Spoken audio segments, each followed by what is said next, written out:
आइए हम प्रार्थना करें। स्वर्गीय प्रेमी पिता, यीशु के नाम से हम आपके सम्मुख आते हैं। फिर एक बार हम सब मिलकर आपको दंडवत करते हैं, प्रणाम करते हैं प्रभु। फिर एक बार हम आपके हज़ूर में इसके लिए आते हैं प्रभु जी कि जो शिक्षा आज आपके द्वारा सब जगह दी जा रही है, हर एक आपके चेले का इस्तेमाल आप कर रहे हैं शिक्षा देने के लिए, इसके लिए शुक्रगुजार है। वैसे ही सुनने वाले आपके इस शिक्षा के ऊपर चले, आपकी आशीष पाए, ऐसा ही हो। हर एक के जीवन में बेदारी आए और हर एक रुकावट, हर एक बंधन नासरे यस्सु के नाम से निकल जाए। सुनने वाले को सहायता करना, जो भी सुनेंगे देखेंगे, हर एक के ऊपर आपकी आशीष हो प्रभु। हर एक शिक्षा ग्रहण करने की आत्मा हर एक के ऊपर उतर कर आए। पवित्र आत्मा छू लेना, समझ और ज्ञान बुद्धि की आत्मा देना। यीशु के नाम से ये दुआ की और आपने सुन ली, खुदा पाक इसके लिए आमीन। धन्यवाद देते हैं प्रभु को कि हम फिर एक बार अपनी शिक्षा की ओर चलेंगे। तरकश के तीर जो उसके अंदर अपने जवानी में क्या करे, things to do in your youth, इस भाग को हम देख रहे हैं। उसके अंदर के 6 बिंदुओं को हमने अभी तक देखा है। उसके आगे 6 जो बिंदु है वो उसको हम देखेंगे और उसके लिए हम जो पवित्र शास्त्र का वचन है उसको देखेंगे। सबोपदेशक इसका 11 अध्याय का 9 पद और 12 अध्याय का 1 और 2 पद। हे जवान, अपनी जवानी में आनंद कर और अपनी जवानी के दिनों में मगन रहे। अपनी मनमानी कर और अपनी आंखों की दृष्टि के अनुसार चल, परंतु यह जान रख, इन सब बातों के विषय परमेश्वर तेरा न्याय करेगा। और दूसरा वचन है सबोपदेशक 12:1 और 2। पहला हमने पढ़ा सबोपदेशक 11:9, अब 12:1 और 2। अपनी जवानी के दिनों में अपने सृजनहार को स्मरण रख, इससे पहले कि विपत्ति के दिन और वे वर्ष आए जिनमें तू कहे मेरा मन इनमें नहीं लगता। इससे पहले कि सूर्य और प्रकाश और चंद्रमा और तारांगन अंधेरा हो जाए और वर्षा होने के बाद बादल फिर घिर आए। और इसके लिए what does the Bible says that we should achieve in your youth. Bible हमें हमारे जवानी में क्या प्राप्त करने या पाने के लिए कहती है। उसके जो 2 बातें हैं उसके अंदर की 6 बिंदुओं को हमने देखा है। अब आगे के 6 बिंदुओं को हम देखते हैं। उसके आगे 7 नंबर, रिमेंबर नाउ दाई क्रिएटर, अपने सृजनहार को स्मरण करे। अपने सृजनहार को स्मरण करे, जिसने हमें बनाया है, जिसने हमारी निर्मित की है मां की कोख में, उसको स्मरण करें। जिसने मनुष्य को बनाया है उसको स्मरण करें। क्योंकि रिमेंबर मीन्स टू, स्मरण करने का मतलब होता है कि उसको हम देखें।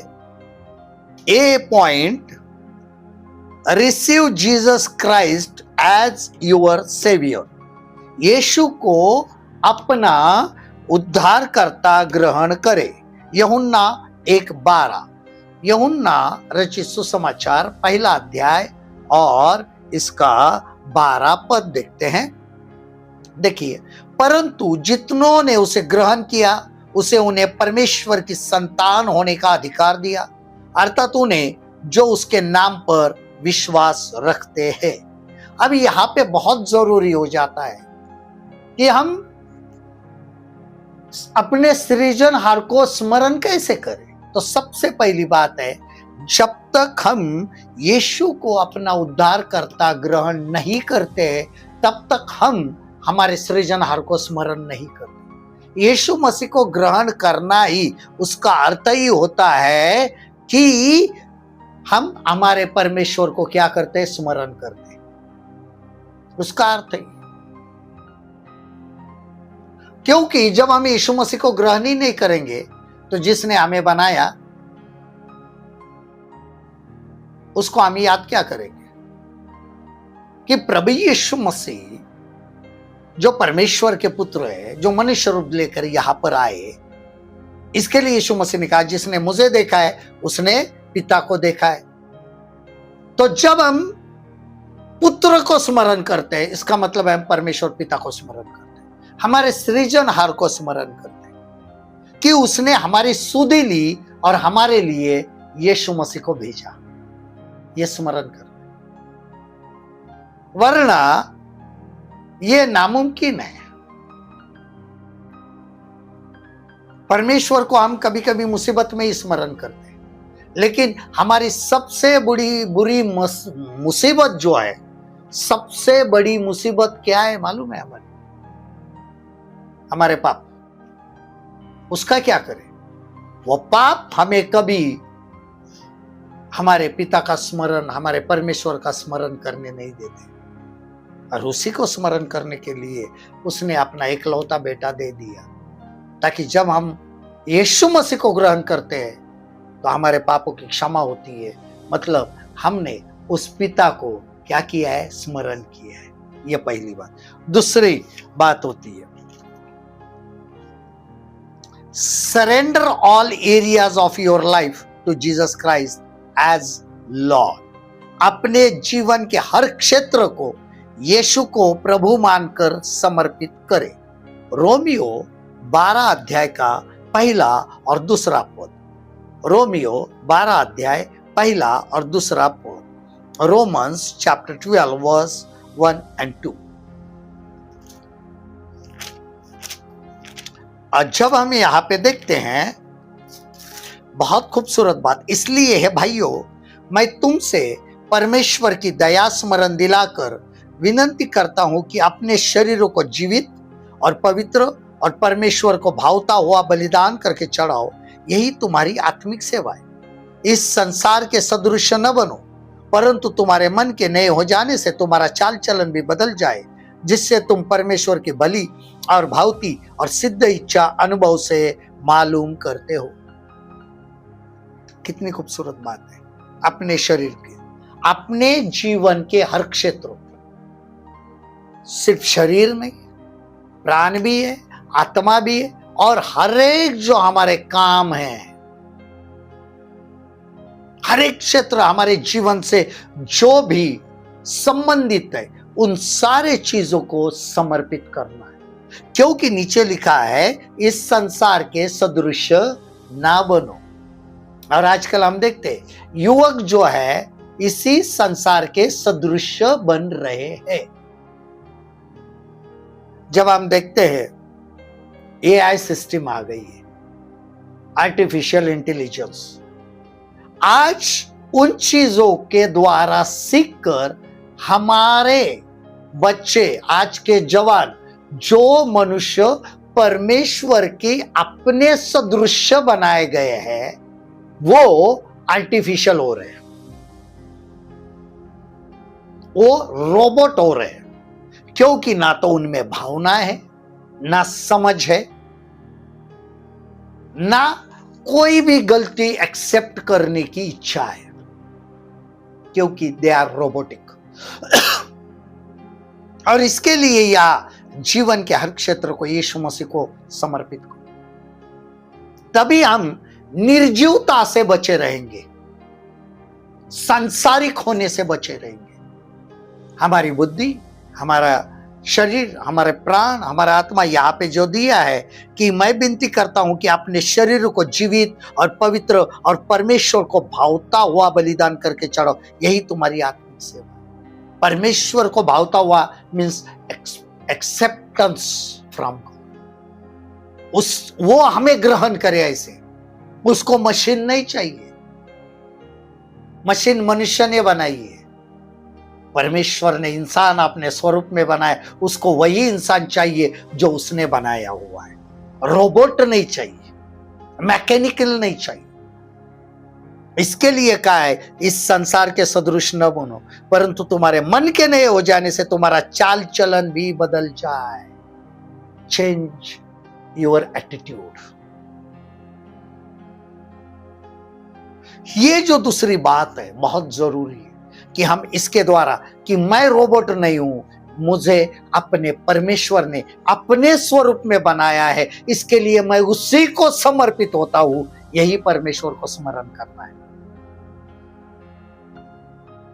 कि मेरा शरीर, मेरा प्राण, मेरा आत्मा, मेरे नथुनों में जो सांस है, जो मेरे खुदावंद खुदा ने जो मेरे अंदर दम फूका है, वो उसका है। यह स्मरण करना है। मैं उसी को समर्पित हो जाऊं, संसार को नहीं, निर्जीवता को नहीं, मशीन को नहीं, लेकिन मेरे जीवते परमेश्वर को समर्पित होना। यह दूसरा स्मरण करना है। तीसरी बात, study God's word to prepare for God's plan for your life.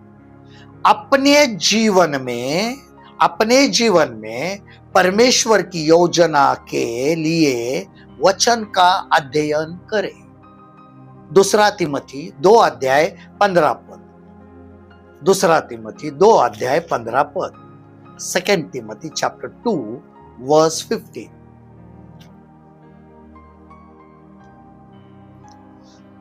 अपने आप को परमेश्वर का ग्रहण योग्य और ऐसा काम करने वाला ठहरने का प्रयत्न कर जो लज्जित होने न पाए और जो सत्य के वचन को ठीक रीति से काम में लाता हो। जब हमारे जीवन में परमेश्वर की योजना अगर पूरी करनी है तो हमें परमेश्वर के वचन का अध्ययन करना पड़ेगा। सिर्फ पढ़कर काम नहीं चलेगा। सिर्फ हम कहे कि मैं बाइबल पढ़ता हूं, नहीं चलेगा। अध्ययन means we want to learn it, not only read but learn it. हर एक वचन को बारीकी से देखकर उसके ऊपर परमेश्वर मेरे लिए क्या योजना बना रहा है उसको खोजना। Search the plan of God through the scripture. परमेश्वर के शब्द के वचन के द्वारा हमारे जीवन के योजना को ढूंढना, जो योजना प्रभु ने की है। अगर उस योजना के विषय में अगर हम देखते हैं तो भजनकार बहुत अच्छी रीति से दाऊद कहते, भजन संहिता 139, द प्लान ऑफ गॉड, भजन संहिता 139। यहां पर बहुत खूबसूरत बात है कि 17 वचन से 16 वचन से पढ़ेंगे। तेरे आंखों ने मेरे बेडौल तत्वों को देख और मेरे सब अंग जो दिन दिन बनते जाते थे वे रचे जाने से पहले तेरी पुस्तक में लिखे हुए। सबसे पहली बात, द प्लान ऑफ गॉड। हमारे जीवन का हर एक जो योजना है उसने उसके किताब में लिख के रखी है। पहली बात, हमारे अंग कैसे बने हैं मां की कोख में वो लिखे हैं, क्योंकि he is the creator. Remember him, उसको हम स्मरण करें।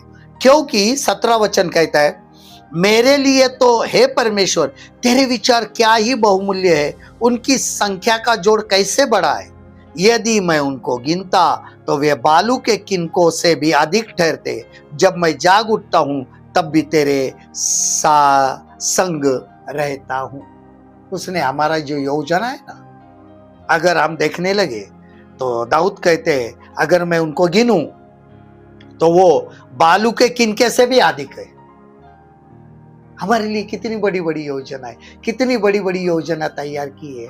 आप सोचो, हमने अभी तक कितनी हासिल की है, कितनी पढ़ी, कितनी देखी, उसके किताब में लिख के रखी, उसके किताब में लिखी, उसने अपने किताब में लिखी। हर एक मनुष्य की योजना यहां पे लिखी। तो उसका अध्ययन करना, उसको पढ़ना हमारे लिए बहुत जरूरी हो जाता है कि हम इस परमेश्वर के वचन को पढ़े। फिर हम देखते हैं D, seek his will for your life and fulfil it.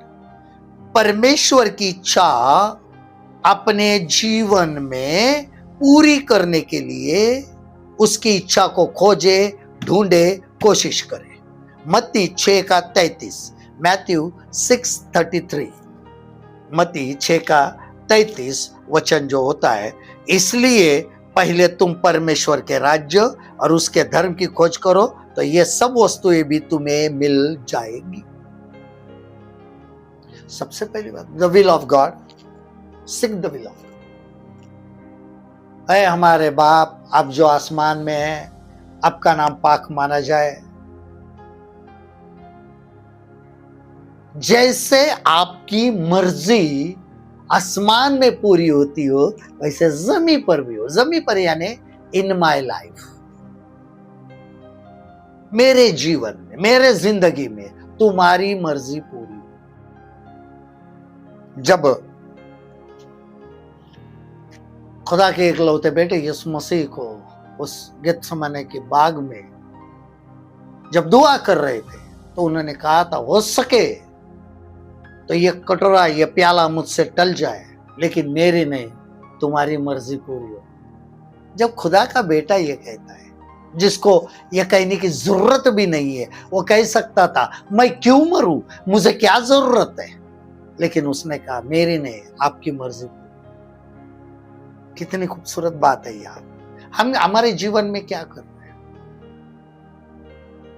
आजकल के जवान अपने जिद पर अड़े हुए, अपनी जिद, नहीं मेरा मैं ही करूंगा, ऐसा ही होना चाहिए। इसका नतीजा वो अपने प्राण को, अपनी आत्मा को गवा रहे हैं, because they are not remembering उसकी इच्छा को अपनी जीवन में पूरी करने के लिए उसकी इच्छा को खोजते ढूंढते, मीन्स हम उसको स्मरण करते हैं, मतलब हम उसको याद करते हैं, means we remembering the creator.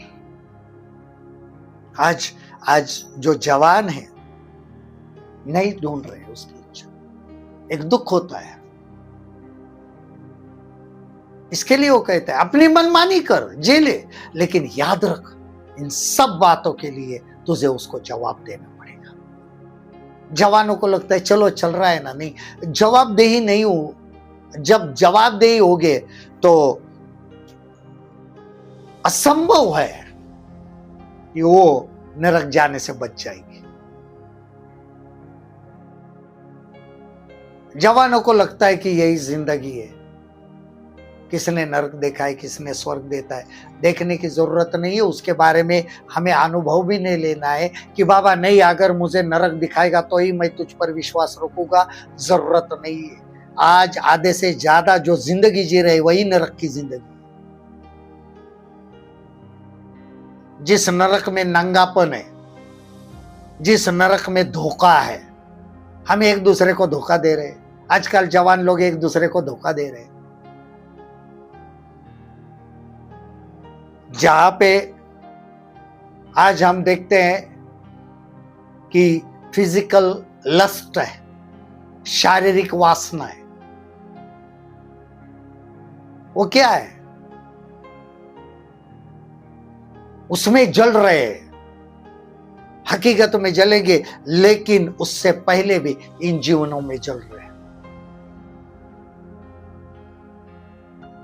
और हम उसको कोई बात नहीं है, आज के मॉडर्न जमाना मान रहे हैं, लेकिन ये मॉडर्न जमाना नहीं है। ये शैतान की एक चाल है कि परमेश्वर की जो रचना है उसको बिगाड़ दे, पहले से बिगाड़ते आया है। और जवानों को बहुत आसान लगता है ये चीजें। हमारा रहना, हमारा बैठना, हमारा बात करना, हमारा उठना, हमारा वस्त्र पहनना, सब कुछ पवित्र शास्त्र के अनुसार। यहां पर यह कभी नहीं कहना कि यह पुराना नियम है और यह नया नियम। प्रभु ने कहा है आकाश और पृथ्वी टलेगी लेकिन मेरा वचन कभी नहीं टलेगा। तो हम उसको, कौन से भी वचन को, काना और मात्रा को भी खारिज नहीं कर सकते। इतना याद रखना, एक नुक्ता भी आप यहां से वहां हिला नहीं सकते, इतना याद रखना।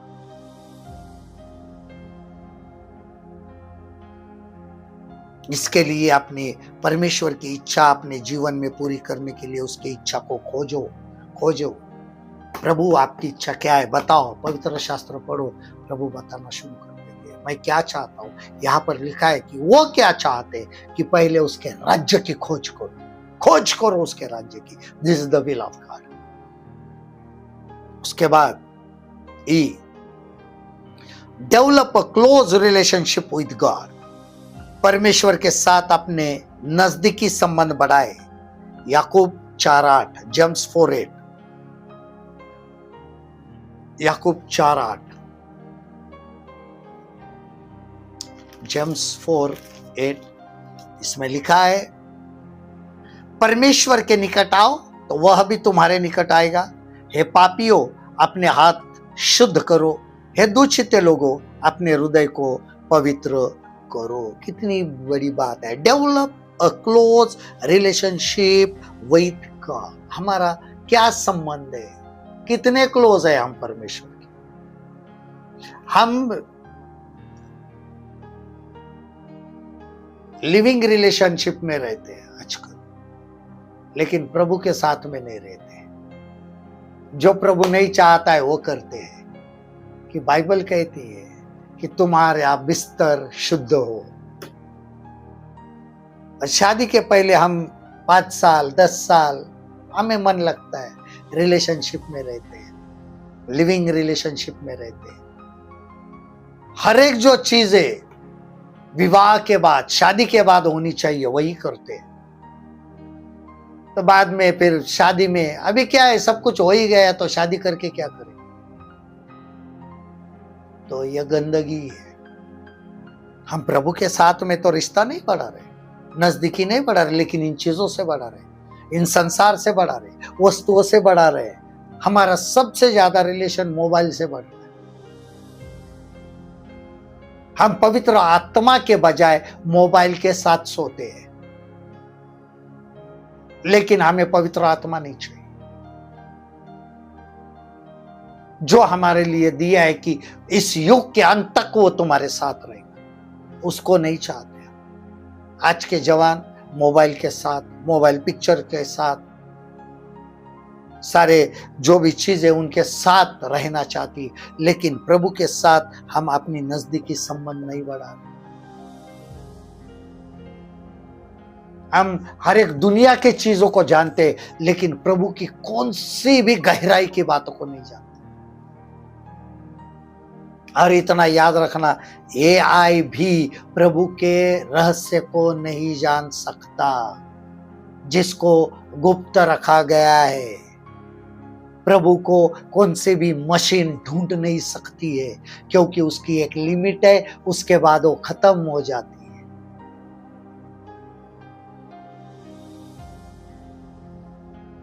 जो आकाश मंडल में जो यान भेजे जाते हैं, जो उपग्रह भेजे जाते हैं, वो एक ही लिमिट तक जा सकते हैं, उसके आगे वो नाश हो जाते हैं। प्रभु तक कोई नहीं पहुंच सकता है, कौन से भी एआई नहीं, कौन सा भी रोबोट नहीं।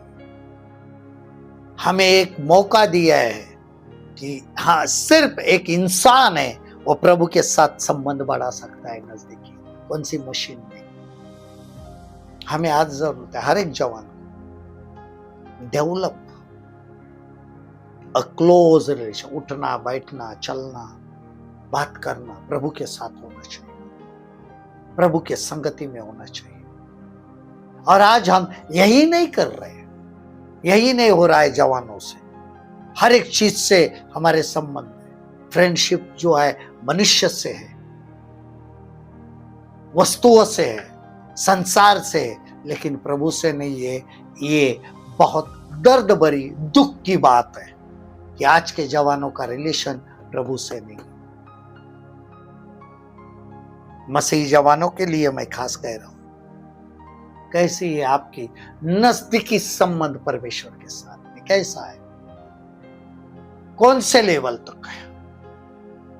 3 वचन 17 का 3, तूने मेरे हृदय को जांचा है, तूने रात को मुझे देखा है, तूने मुझे परखा परंतु कुछ भी खोटापन नहीं पाया। मैंने ठान लिया है कि मेरे मुंह से अपराध की बातें नहीं निकलेगी। ये चीजें हमारे जीवन में नहीं हो रही है। हमारे मुंह से हर एक बात निकल रही क्योंकि हमारा क्लोज रिलेशन नहीं है, हमें उसके अनुसार चलना नहीं आ रहा है, और जब तक नहीं चलेंगे तब तक हमारा रिलेशन नहीं बनेगा। और आखिरी है यफ, हम देखते हैं, realise God create you, all that we have comes from God, reject evolutions lies. हमें परमेश्वर ने बनाया है, यह समझे कि हम सब परमेश्वर से आए। क्रम विकास के झूठ का इनकार करे, इसे ठुकराए। एवोल्यूशन की बंदर की उत्पत्ति है, बंदर के अंदर बदलाव हुए और वो क्या बना, इंसान बना। जिसने ये थ्योरी निकाली, कहते हैं परमेश्वर को हिला देने वाली बात की इसने, डार्विन ने। तो डार्विन ने किसी बंदरिया से शादी नहीं की, और ना ही डार्विन को बंदर हुए। हमारा डीएनए इंसान का है, जो बंदर से जन्मे वो बंदर हो सकते हैं, हम इंसान से जन्मे। हमारा क्रिएटर एक व्यक्ति है, मनुष्य व्यक्ति नहीं है, परमेश्वर व्यक्ति है। और जब सब कुछ एवोल्यूशन है, तो जब खून की जरूरत पड़ती है, जब मनुष्य का खून नहीं मिलता है, तो कोई भी बंदर का खून नहीं देता। सिखाने वाले कभी बंदर से शादी नहीं करते। सिखाने वाले के अंदर कभी भले मनुष्य का डीएनए बन गया, लेकिन कभी कभी शादी जब बंदर का डीएनए, तो कभी बंदर पैदा नहीं होता है। एवोल्यूशन है तो हाथी का कुछ बनना चाहिए, घोड़े का कुछ बनना चाहिए, लेकिन बाइबल कहती है कि परमेश्वर ने जानवर को जानवर बनाया, वनस्पति को वनस्पति बनाया, और हर एक का बीज उसी के अंदर रखा है, ताकि उसी से वही पैदा हो। क्योंकि उसने जब परमेश्वर ने जब इंसान और जानवर को बनाया, जानवर को बनाने के वक्त नर और मादा बनाए।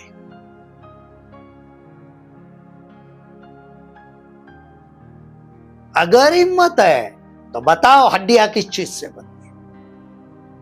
तुम्हारे दुनिया के कौन से भी मशीन में जब हड्डी बनती है, हड्डी जोड़ी जाती है, तब कहीं देखा जाता है क्या?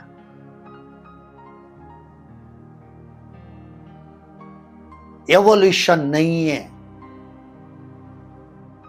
क्रम विकासवाद नहीं है, हमें परमेश्वर ने बनाया है। ये जवान याद रखे, और जवान को याद रखना ही पड़ेगा। वो शिक्षा तक रखो, स्कूल के अंदर जवाब दो, यही क्या चलो उधर है। अपने जीवन में परमेश्वर जिसने हमें बनाया है उसको स्थान रखो। और यही हमारे जीवन का पहला जो 7 नंबर का पॉइंट है, रिमेंबर नाउ दाई क्रिएटर, कि इन 6 चीजों के द्वारा परमेश्वर को स्मरण करना है। बाकी की जो 5 चीजें हैं वो हम अगले सप्ताह देखेंगे। आइए हम बात करें। प्रभु, प्रार्थना करते हैं, धन्यवाद देते, आपकी महिमा करते हैं। फिर एक बार हम सब मिलकर आपको दंडवत करते, आपको प्रणाम करते हैं। पवित्र आत्मा सहायता करना, हर एक के जीवन में आपकी उपस्थिति हो, आपको स्मरण करे, ऐसा ही हो, और हर एक व्यक्ति आपको स्मरण करता रहे। विशेष रूप से हर एक यूथ, हर एक जवान अपने जवानी में अपने सृजनहार यानी प्रभु यहोवा यीशु के द्वारा आपको स्मरण करे, पवित्र आत्मा के सामर्थ्य के द्वारा। प्रभु जी, आपने ऐसा अनुग्रह किया, धन्यवाद। यीशु के नाम से ये दुआ की और आपने सुन ली। खुदा पाक इसके लिए आमीन।